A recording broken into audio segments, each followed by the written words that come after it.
ആര്യ 5 അടി പോലും ഇല്ല. ഒരു 3-4 അടി വെച്ച് കഴിഞ്ഞാൽ ഒരു അപകടം ഉണ്ടാകാവുന്ന രീതിയിലുള്ള വൈദ്യുതി ലൈൻ ഇതുവഴി കടന്നു പോവുകയാണ്.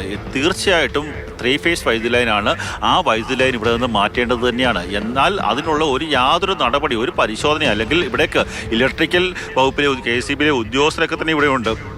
അവർക്കൊക്കെ എന്തുകൊണ്ടാണ് ഇങ്ങനെ ഒരു പരിശോധന നടത്താൻ സാധിക്കാത്തത്? മന്ത്രിമാരൊക്കെ തന്നെ സർക്കുലർ ഇറക്കും, ഉത്തരവിടും. പക്ഷേ അതൊക്കെ നടപ്പാക്കേണ്ട ഉദ്യോഗസ്ഥർ എന്തുകൊണ്ട് നടപ്പാക്കുന്നില്ല? ഏതെങ്കിലും രാഷ്ട്രീയ സമ്മർദ്ദത്തിന്റെ ഫലമായിട്ടാണോ എന്നൊക്കെയുള്ള ഒരു ആരോപണങ്ങളൊക്കെ തന്നെ വരുന്നുണ്ട്. എങ്കിൽ പോലും ഇപ്പോൾ നഷ്ടമായത് അങ്ങനെ രാഷ്ട്രീയ ആരോപണങ്ങളും ബാക്കിയുള്ള വിവാദങ്ങളും ആരോപണ പ്രത്യാരോപണങ്ങളൊക്കെ തന്നെ നമുക്ക് മാറ്റി നിർത്താം. പക്ഷേ ഒരു കുഞ്ഞിൻ്റെ ജീവനാണ് നഷ്ടമായത്. ഒരു പാവപ്പെട്ട വീട്ടിലെ ഒരു കുഞ്ഞും അവൻ്റെ അമ്മ തുർക്കിയിൽ ഒരു വീട്ടുജോലി ചെയ്ത കുടുംബം പുലർത്താൻ വേണ്ടി 3 മാസം മുമ്പ് പോയതാണ്. അച്ഛൻ കൂലിപ്പണിക്കാരനാണ്. കൂടുതൽ വിവരങ്ങൾ നമുക്ക് ലഭിക്കുന്നു.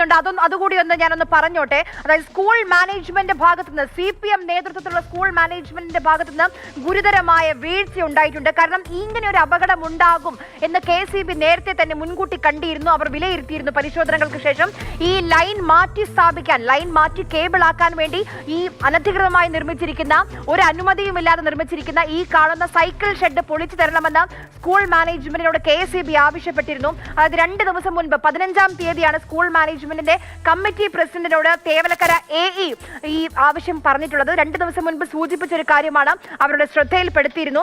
അപ്പോൾ എന്നിട്ടും ലൈൻ മാറ്റണമെന്ന്, ഈ ലൈൻ ഒന്ന് മാറ്റിത്തരണമെന്ന് KCBയോട് ഈ സ്കൂൾ അധികൃതർ ആവശ്യപ്പെട്ടിട്ടില്ല എന്നാണ് ലഭിക്കുന്ന പ്രാഥമികമായ വിവരം. പിന്നെ ആരോട് ആവർത്തിച്ച് പരാതി പറഞ്ഞു എന്നാണ് ഈ സ്കൂൾ മാനേജ്മെന്റ് പറയുന്നത്? കണ്ണൻ,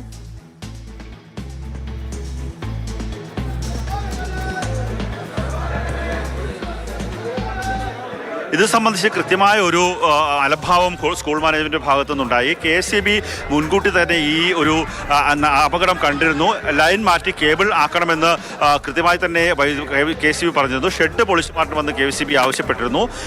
ജൂൺ 15-ാം തീയതിയാണ് സ്കൂൾ മാനേജ്മെന്റ് കമ്മിറ്റി പ്രസിഡന്റിനോട് തേവലക്കര എക്സിക്യൂട്ടീവ് എഞ്ചിനീയർ ഇപ്പോൾ ഇവിടെ പ്രതിഷേധത്തിലേക്ക് കാര്യങ്ങൾ പോവുകയാണ്. ഇപ്പോൾ BJP പ്രവർത്തകർ പ്രതിഷേധവുമായി രംഗത്തെത്തിയിരിക്കുകയാണ്.